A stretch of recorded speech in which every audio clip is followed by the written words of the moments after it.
Hello, everybody, and welcome to today's episode on Robbie South on Leadership. Today, we've got a very special guest joining us today from Jacksonville, Florida. She's got a wealth of knowledge on leadership and management from various backgrounds. So, today, she's going to give us a little bit of insight on her experience and what she's dealt with in the corporate world, dealing with management and leadership from that aspect, and then also how she is building her business now and how leadership is so important and critical, and the different aspects of how you incorporate leadership versus the management in this side to build a business that's going to be living fruitful for years to come.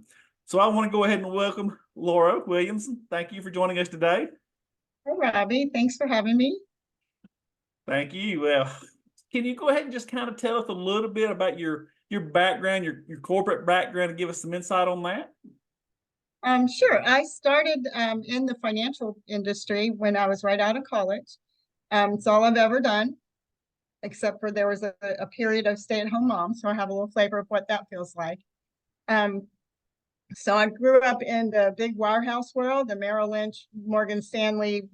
That my experience was with Wells Fargo Advisors on the private client group side. My last position with them was an operations manager and vice president. I supervised about 125 financial professionals in about a third of Florida. Wow. So yeah, dealing with a lot of different personalities in that role for sure. Sounds stressful. Could be. And like you said, those personalities, you're going to encounter a lot of or potential conflict because just personalities are going to clash sometimes.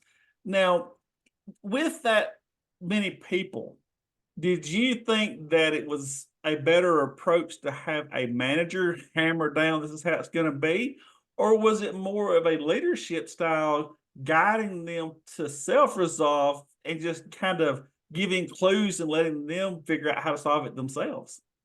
I absolutely believe that they don't like being told what to do. It's a by and large the personalities were pretty strong, for the advisors especially, and they just want to get stuff done and they want it done their way. So telling them what to do is just not the way to go, because they don't, lots of times, didn't really care the why. so so it was a challenge, and for me, for probably a lot of people out there, I was promoted into my management role. So back, in the beginning, I was really good at my job. I was, super helpful with clients. And the advisors really liked me because I got problem solved and I did my job really well. And because of that, I got my promotions and my raises along the way. Well, and that pushed me on up the ladder to where obviously I was, an operations manager over quite a large number of people and different branches. Well, the piece that was missing in there for me, and like I said, a lot of other people, is there was no management training. Just because you're good at a job doesn't mean that you are a good manager and can manage people. So there was a disconnect there that I was unaware of because I didn't know, right? I didn't realize Right. that I was missing that piece. So it was a real challenge for me to figure out how to get people to do for me what I needed done, right? And the difference between the leadership and management, you manage processes, procedures, stuff like that. You lead people. Well, because I had no training at that point and didn't really understand that, I wasn't as good at it as I could have been.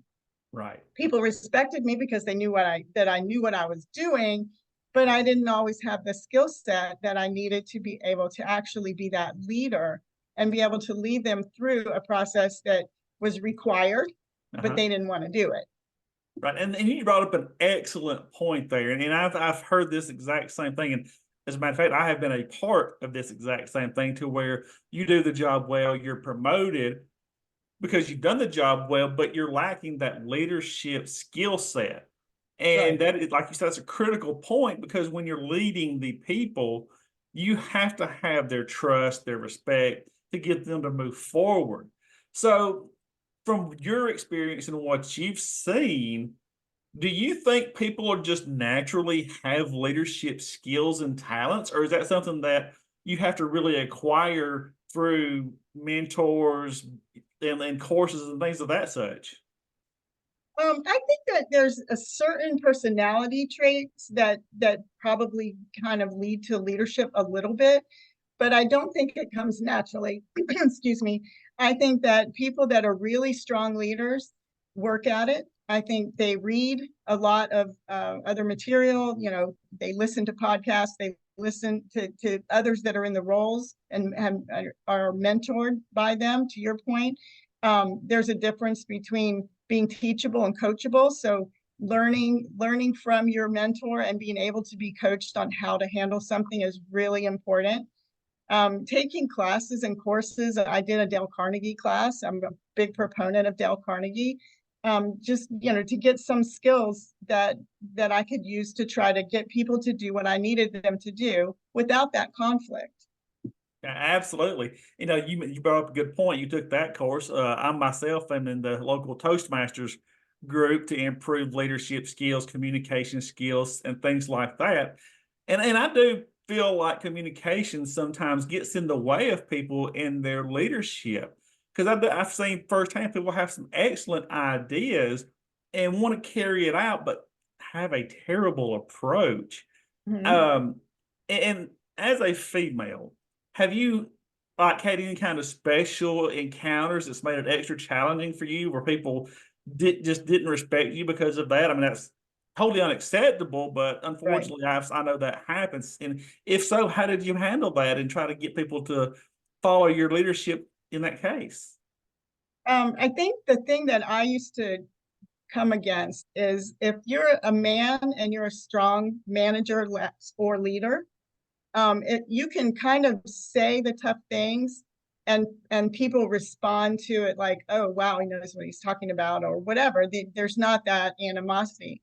When a woman does it, um, there, there's that B word, right? I mean, they're just like, oh, well, she's just, Yeah, and so unfortunately. unfortunately, you become that person, and so it is challenging as a woman to deal, especially with men, and when I'm supervising or dealing with them, male advisors, and they've got egos pretty big over there.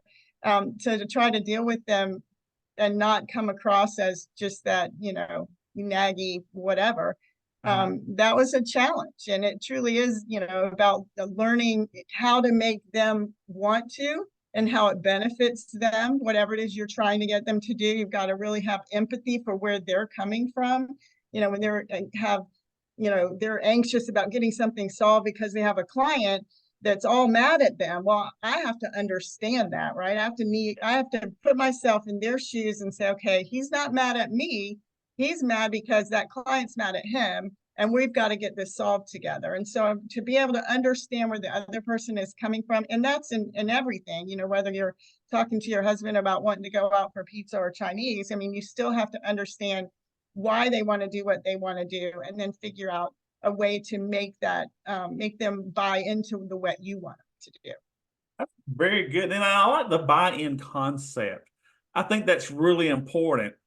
And I think that's more of a leadership thing. So, what are some of the tactics and skills that you use to be able to get that buy-in from the people?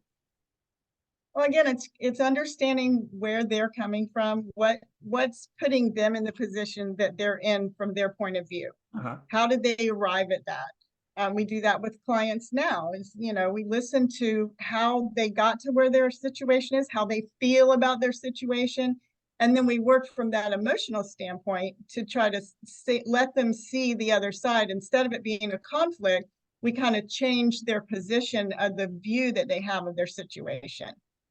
I got you. So, you're more or less asking questions to get that insight and then Mhm. kind of wording it in a way to open their eyes, get that light bulb moment. Oh, I see what you're saying. And then they can And you carry can forward. validate their feelings, but you can't have sympathy, because if you have sympathy, then you come over into their way of thinking. But if you empathize and you understand what they're thinking or why they're thinking what they're thinking, then you can make that communication clearer and work it in a more positive way. Excellent, excellent points. Now, one of the things that I see a lot of people, I think, get confused about is they interchange manager and leadership. And those are two totally different things, as you know. So, do you think that every person has to be one or the other, or is there a mixture of the two? I think there sort of has to be a mixture of the two. Depending on the role. I mean, there's some specifically that, require strict leadership, I suppose. But I think you're managing situations, you're still managing processes and procedures while you're leading somebody to do whatever it is. You lead by example. I mean, I'm in there doing what I do every day, and I can't expect my team to do something I'm not doing. So I'm leading from the front, and that's, and then I might help try to manage some of their activities and give them guidance on where they might need to be, but I've got to lead them from, here's what I'm doing, here's how it works. Because if they don't see me doing something successfully, then my words are empty. If I'm telling them to do something that I'm not doing or isn't working for me, then that's not going to work. Absolutely. And I've also heard a lot about the formal leader and then the informal leader. What's your take on that? I mean, do you have to be the person in charge, hold a certain rank, district manager, lieutenant, that type of stuff to be a leader? Or can someone in the team that's just helping the progress be a leader? I think that the leaders, to your point, definitely can be in the ranks or whatever. Uh-huh. The A lot of times when someone has a title and they say something, hey, can you get me a, and they might, if I asked you, hey, Robbie, can you get me a book? You go, oh, sure, get me a book when it's just two people. But when you ask someone from a titled role, Uh-huh. I'm a manager and you're the, subordinate, whatever. If I'm asking you, it's more of a, it's not, doesn't come across as friendly. They think they have to. So there's a Right. challenge in that communication piece, that you have to kind of become human. You can't really be, you have to have that personal connection, Uh-huh. but professional in the workplace. And it is challenging. Absolutely. Now, you're doing excellent things down in Jacksonville, building your team and your business now. What are some of the key concepts and approaches that you're using to go out and show your team that you're the leader, that they should be following you because of ABC and take them to the next level? I do try to do, everything that we're taught to do. And Uh-huh. I'm listening to my mentors and, they're telling me how to do something. So I do that, right? And I give that feedback to my team that, did you hear Bill said these words, or this is how, this works. Have you tried that? I did it and it worked for my clients. So I give examples of my successes. Uh-huh. I try to really, it's funny, we have that leaderboard thing. And while I'm not a highly competitive person, I do think it's important for my name to be up there occasionally. It Uh-huh. doesn't, I mean, I'd love for it to be there every month, right? But Right. if it's, even if it's just up there periodically, it shows them that, wow, she is doing what she's doing. Uh-huh. Even when I communicate to my team, lots of times, obviously, I make the phone calls individually and, individual texts or emails, but there's also those group emails so they can see that there's not just one or two, there's 8 or 10 that are Right. on my team, that we're all working to grow together. And I think that being part of something makes somebody want to do it as well, and they can see that it's working. If I'm telling them that they should have a team, you need to talk to people about being in our business. If I don't have a team, what does that mean, right? But if they can see that I've got, on the email chain, there's 8 or 10 people, and next week there's 12, they can see that I'm doing what I'm asking them to do. Some excellent, excellent points. Now, as a leader, sometimes we have difficult decisions that have to be made, obviously. So, what are some of the best ways to handle those difficult decisions? In our business here, it's a little bit different than the corporate world. Corporate world, you may be able to micromanage to correct problems, things like that. In our business, that's virtually impossible. So, Right. as a leader, what's some good tips to go about handling those challenging situations? It's really about knowing the person because Huh? I've got the 8 or 10 people that I have. They're all different personalities. They're from different backgrounds. They do different jobs now. One of them is a firefighter, just like you are.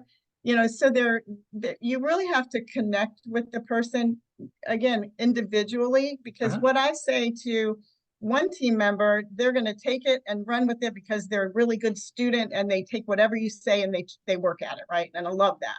And then Right. somebody else, it'll just be like, well, I don't think that's my personality. And so you have to work with them differently. You have to fit what you're saying into what they're doing.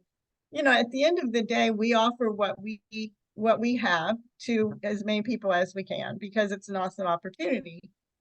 But and I give them everybody equal opportunity Uh-huh.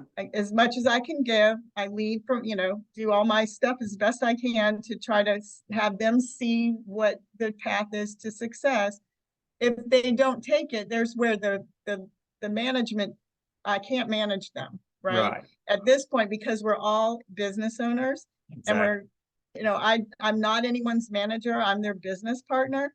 So I come at it with that approach. I'm your business partner. If you choose not to move forward with your business after I've done everything I can do to try to help and to give you the tools and the guidance and leadership that you need, that's your decision. So Uh-huh. at some point, it trails off from a daily or weekly touch to, once a month to, oh, well, it didn't work. And that's a tough one to learn, is to Uh-huh. kind of let somebody drop off because they've made the decision by Yeah. not doing what you're, guiding them to do to drop off. Absolutely. And I know me personally, and I think, well, I don't think I know there's people out there like myself who are more reserved, more quiet, and things like that. I don't necessarily think they can't be leaders. I Right. think there's some challenges there, but getting comfortable being uncomfortable, if that makes sense, I think is a key point in being a leader in that aspect for that type of personality. Do you have any insight for that type of person? I do. And that comes really from Bill, our leader, Uh-huh. because he's not a person who likes to be out in front of people and being the center of attention. Now, you would never know that from being around him. I'm kind of like that too. It's not my comfort zone. But when you choose a role and a profession, if I'm going to be building a business, that's a little piece that I'm just going to have to learn to get over it, right? And to Right. learn how to do it. And while I'm uncomfortable doing it, it's part of what I've chosen to do. If I'm going to be successful, I've got to do that. So I've figured out, how to do it. And a lot of that was a lot of Dale Carnegie training. I, did those classes multiple times. And just being up there. I mean, when someone says, Robbie calls and says, will I do a podcast? My answer is yes, even though in my head I'm like, no, I don't want to do it because I know I need to. And the more times you're out of your comfort zone, the more comfortable you get a little bit along the way. So saying yes is a big part of that.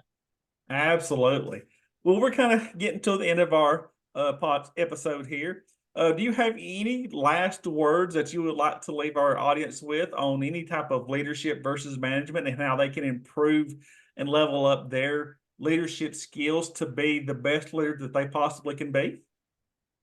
I think really doing some self-awareness, reading books, listening to podcasts, that's so important. Doing what you're doing as far as the Toastmasters or doing a Dale Carnegie, there's tons of classes that are online. Just really, you have to be a student of it, and you're always a student of it. Nobody becomes a leader and then stops, oh, I'm a leader now. It doesn't happen. You're always in transition to the next level of leadership, no matter where you are in your career or your business. So just continually learning and keeping an open mind and an open heart and having empathy for others and really being coachable and teachable along the way. Well, you just have to know you're never really all the way there. That's some great insight, and I appreciate you taking the time out of your busy day to come and join us and try to inspire not only myself but our audience on this podcast so that they can become the best leader that they possibly can. If you have any questions out there, folks, email me, robbiesouthbiz@gmail.com. We would love to answer any questions y'all have. Thank you again, Laura, for joining us. We'll see y'all next time. Thank you for having me.